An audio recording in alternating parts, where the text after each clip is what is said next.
umeshawahi kutoka na Odama wa kimapenzi?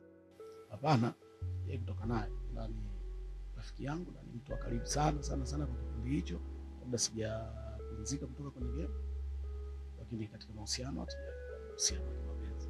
Sanaa imekulipa vipi? Yaani ni mafanikio gani umeyapata tangu umeanza kujihusisha na sanaa mpaka hapa leo ulipofikia? Mafanikio moja kwa moja kusema kwamba ni nini nimepata kutokana na sanaa na nini nilikosa kutokana na sanaa, imenifundisha vya kunifundisha vitu vingi katika mifumo ya kufundisha, lakini leo kwa kusema nina kitu hiki hapa nimepata kwa sababu ya sanaa, hapana, bado sijapata kitu cha hivyo cha kusema kwamba naweza nikajisifu leo nimepata kwa sanaa.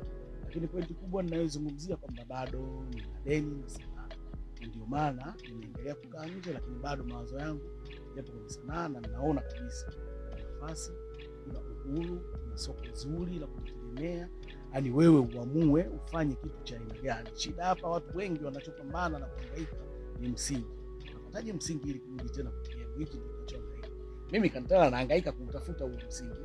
Pindi tutakapofanya kidogo tu, hatuna muda mrefu kurudi tena katika game. Kwa hiyo tunahangaikia kutafuta kitu ambacho kinaweza kuturudisha kwenye game. Nina director mzuri, ninamwandika story mzuri, mchezaji alikadhalika na mimi mwenyewe nikiwemo, kwa kuaminishwa na mashabiki wangu kwamba mimi nina uwezo mzuri wa kucheza. Kwa maana yake naamini mwandishi mzuri, director mzuri, wachezaji wazuri, tutaleta tija katika soko la sasa hivi. Na tunaamini kuna kitu ambacho kinahitajika kwa wakati huu. Kwa maana kama tutarudi na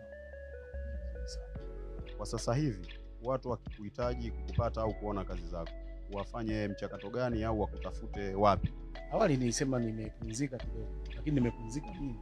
Director bado yupo Msabanzi na naendelea kufanya. Kwa hiyo tuna account mimi bado ni member wa YTV Entertainment. Kwa hiyo bado vitu vinaendelea kufanyika, na kama watu wapenzi wa movies za zamani pia nitatoa muongozo pia. Kwa sasa hivi tumekuwa na wizi mwingi kwenye mtandao. Kuna baadhi ya movies zetu nyingi zipo kwenye YouTube lakini sio official.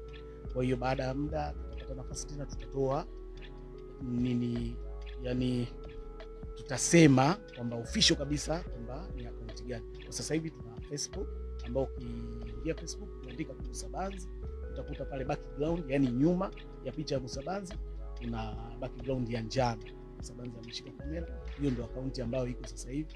Vyovyote vitu vya zamani, vitu vya sasa hivi, nini kinaendelea, Kantala anafanya nini, ipo katika account hiyo ambayo ni ya YTV Entertainment, lakini utaandika Msabanzi nayo pale, na maana vitu vyote vya sasa hivi